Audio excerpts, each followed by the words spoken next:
Welcome to another episode of the Millennials and Community Podcast. This week's episode is all about travel. Edited roughly 2 hours before Carlo jumps on a plane to Tokyo, join Matt and Carlo as they share the lessons learned, the opportunities given, and why travel is food for the soul. Thank you for being part of our community.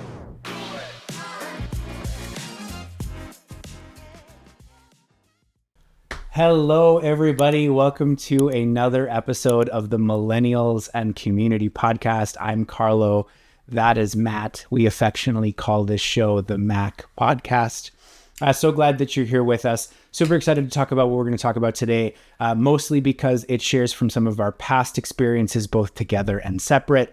And before we get into that, we're going to start off with our opening icebreakers. And in kind of the vein of the show, so we're going to give it away a little bit quicker. We're going to be talking about the idea of the travel bug. But Matt, our opening icebreaker today, tell us a story about someone you met on vacation that kind of changed or shifted your view of community while on that vacation. Yeah, for sure. So in 2016, I went down to San Diego, and I should preface this by saying that I've been so lucky to meet just incredible people while traveling. Quirky people, wonderful people, not that those are mutually exclusive, but this one was really the first one that was a memorable human that I met while traveling. Well, I went to San Diego and I stayed in a hostel right on the beach, right on Ocean Beach. For those of you who know San Diego, Ocean Beach is kind of like not quite the most popular beach, but kind of like the little bit less touristy beach. And so I stayed at a hostel right on the beach. First person I met when I walked through the door, he introduces himself as Thor. Now, just for context, to paint the picture, Thor is this really skinny. He's probably 5'9". He's got dreadlocks with frosted tips, and he's wearing a beanie, and it's just like a weird kind of vibe. And so Thor was just, he knew everyone at the hostel. And I just kept asking things like, how long have you been here for? Do you work here? Oh, no, I don't work here at the hostel. I've stayed here for a couple weeks now. And he knew all the staff. He knew all the guests. He knew absolutely everybody that was there. And so I started to poke and prod to try to get some more information. I'm like, first of all, what's your name? Because your name absolutely is not Thor. He's like, no, it's Thor. And so as a trick that I've learned, thanks to another friend of ours, it took me taking a look at his passport to find out that his name was in fact Arthur. And he went by Thor. And so for the rest of the trip, I started calling him Artie, which he didn't really appreciate. But Thor, I came to find out, is both independently wealthy, but also was honorably discharged from the Navy. At 19 years old, he was on an aircraft carrier on deployment, and thought it would be really funny to light up some flares from the deck of the aircraft carrier just for fun. So he got himself, honorably kicked out of the Navy. I think honorably, we're going to go with that because I don't want to smear his name, and wound up in San Diego. Well, turns out that he was staying in the hostel because his multi-million-dollar mansion in San Diego was under renovations, and he thought it would be just a really cool opportunity to connect with people, meet travelers, and learn about community by staying in this hostel rather than staying in a hotel that he could most clearly afford. At 21 at the time that I met him, he was an independent contractor who had sold a business or two and in the IT space, and was just doing amazingly well for himself. And what I learned from Artie, or Thor, or Arthur, was that, it really, the degree to which somebody has different levels of financial wealth doesn't necessarily impact the way that they're able to interact with community, and that travel and places like hostels that form communities in and around traveling are not unique to certain levels of income or certain levels of wealth, but they're just places where great people can come and connect, and just taught me a lot about how to build relationships out of thin air with people that you've never met before from all over around the world. And that is so cool, because I am blessed enough to have spent a fair amount of time with wealthy people. And I can tell you that the wealthiest people are the nicest. They're the most understanding, the most caring. They want to know the most about you. They'll ask you, you'll be like, why does this person care about me in any way, shape, or form? We're in entirely different income brackets. Now, of course, I'm not talking about the ultra billionaire wealthy. I have no idea how those people act. But like your everyday wealthy, like nice home, nice car, they're just as kind. They're just as wonderful people. And so that doesn't surprise me at all. The way you described him surprises me a little bit, but I think that's a super cool story. Oh, it surprised me. By the time that I figured out what his real name was and he confided in me about the real reason that he was at this hostel, I was just very, very taken aback, because certainly he didn't get the image of somebody who had sold a multi-million-dollar company and just slumming it on the beach hostel just for kicks. I don't know. I think that might be what I would do too. Maybe I think after a while you get tired of the opulence, perhaps. That may be. What about you? What is someone you've met while traveling? Well, and I would love to say that I have such a diverse story as you do, but I don't think I do. And I'm going to say this with all the sense of gratitude in the world, but the travel that I got to do as a kid was very much the resort travel. Right, my parents would take us to these places, and kind of what I learned through this is because both of my parents are, well, my mother is the quintessential Italian woman, right? She just loves to gab, loves to make friends. My father is the quintessential Italian man. He's very quiet until you piss him off. So he doesn't say much, but my parents would always manage to make friends on these trips while we're at the resort in Mexico. But none of that ever really extended past the trip. Right after that, we went our separate ways. And I get sometimes you live in separate parts of the world, but there was no real reason to maintain this communication. Well, that all changed for me when we went to Costa Rica, because I was super prepared to make some great friends on the trip and then just never see them again. And then, coming back, even just 2 weeks ago, we went to go and visit our friends Sean and Kyle, who were on an episode last season for us, and just spent an evening with them having a great time and catching up. And, but it taught me very much that you can continue, especially in today's world of online communities and communication, you can continue these fantastic friendships. And I thought that was a really great lesson for me, because I love the idea of having people throughout the world being like, hey, actually, I'm one of the things we're going to talk about on this episode is I'm headed to Tokyo next month, and I have a friend who's currently living in Tokyo.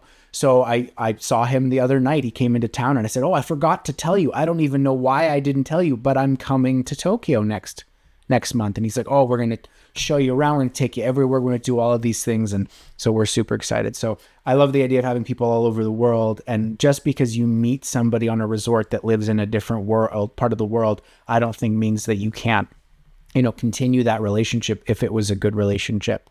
Don't let the vacation stay on the vacation, I guess.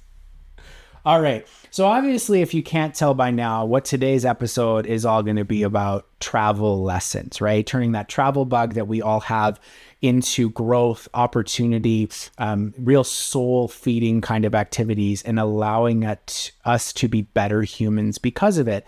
And I think for a lot of us, we look at travel as either something you do while you're really young and you have no responsibility, or you look at it as something you're going to do when you're much older.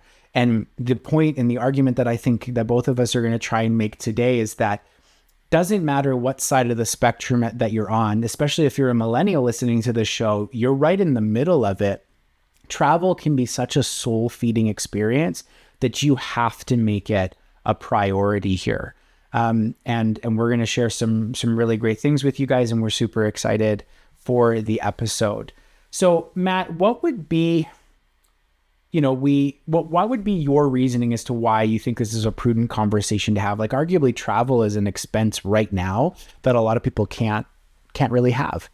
Yeah, no, it's a very good point, and we definitely do want to acknowledge that travel is absolutely a privilege. It is absolutely a privilege that certainly is not available or accessible to everybody.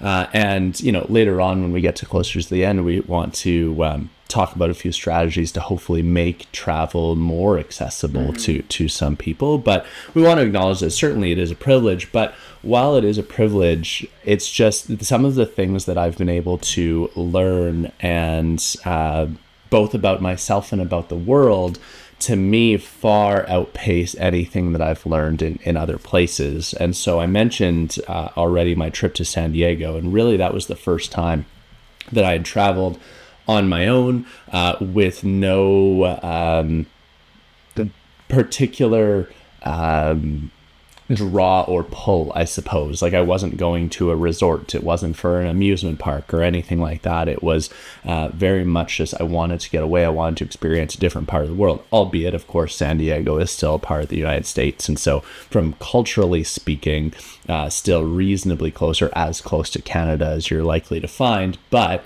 it really, really opened my eyes to the opportunity to experience the world through the lens of people that you connect with while traveling, through the lens of another place, understanding and immersing yourself in the food and the culture and the people that you experienced along the way. And so for me, immediately I found that it was worth the time, the money, the energy invested, and it just became something that was so profound in my life that, I think it's very, very worthwhile for those of you that, again, certainly there is the accessibility component, but for those of you that have the means but have never really been drawn to traveling, you're certainly the people that we want to speak to today. Yeah. So, there's obviously the general travel bug is what is inspiring us to make this episode, because we're on this show, we're all about trying to encourage you guys to do things that are going to help you grow. And by extension, those encourage us to grow. So what really inspired this episode, in my belief, is, of course, we've shared it on the show before, the Costa Rica trip we had in 2022. Yeek. It's a long time ago. You had a trip to Central America that I'm sure you'll share some stories and some great learning opportunities. And then, like I said, I'm headed to Japan next month with some really dear, close friends of mine. So I'm super excited on that. So when we say traveling, you kind of already touched on it a little bit here, but what would you consider traveling in the general sense? What does that actually mean to you? Yeah, absolutely. So for me, a lot of people will go on their one trip a year, 10 days to Mexico. They go to the same resort. They sit on the beach. They drink margaritas and eat all-inclusive food and gorge themselves for a week and then go home. And that's their idea of traveling. And to be clear, that is wonderful experience, wonderful opportunity to go and take that rest of relaxation, really recharge yourself, whether you're feeling stressed, burnt out, whatever the case may be. But that's not what I mean when I say travel. For me, traveling is not going to a resort. Traveling is not going to even an amusement park, really, like the Disneylands, the Disney Worlds, where these experiences are incredibly curated to the visitor, to the tourist. Mm-hmm. And so you're not really experiencing an authentic cultural experience, but rather you're seeing a very manicured perception of what the business operator wants you to have. Not taking anything away from those experiences. That's just not what we're referring to when we talk about travel in this way. So for us, when I talk about travel, I talk about getting the opportunity to go places where you get to fully immerse yourself in a local culture, a local way of being, and just fully experience a different place that is outside of the norm of what you would experience in your typical day-to-day life. Yeah, and I would agree with you here, because for those of you that have had the opportunity to do the kind of travel that we're talking about, there's a very different sense of experience when it comes to it.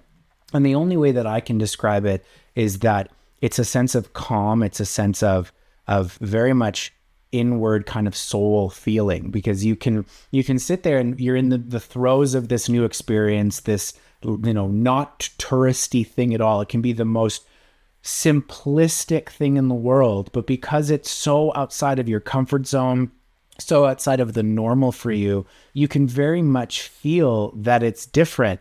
And it feeds you in such a way that you will continue to think on that topic for years to come. So that is what we're encouraging you guys to do, is to kind of seek out those experiences. And again, like Matt said, there's nothing wrong with going to a resort. We did that in November of last year, but I definitely did not come back feeling as recharged from that experience as I did from our Costa Rica trip or any other great out of the norm kind of experience. Well, and for me, it comes down to our own comfort zone. And we do, human beings are creatures of habit. We do everything that we can to create for ourselves a life where we experience safety first. And then upon safety as a foundation, we try to create stability, right? And all of that is really an attempt to create this area of comfort. We can think of comfort in terms of physical comforts, financial comforts, relational comforts, right? We try to create a comfortable state for ourselves to exist in. The problem is that when we find these opportunities for comfort, we sometimes will lean into being comfortable at the expense of our own self-growth. Mm-hmm. And for me, what proper traveling really does is it takes us, literally, figuratively out of our comfort zones and forces us to be uncomfortable, which is a place where we are really equipped to learn new things, and not only learn new things about the places that we get to go and the cultures and all those sorts of things, but you learn a lot about yourself as well. So often when we're here in our homes, in our comfort zones, in our day-to-day, we're able to live our lives on some type of an autopilot where we're able to compensate for some of the challenges that we might experience, whether it be with self-confidence or, our own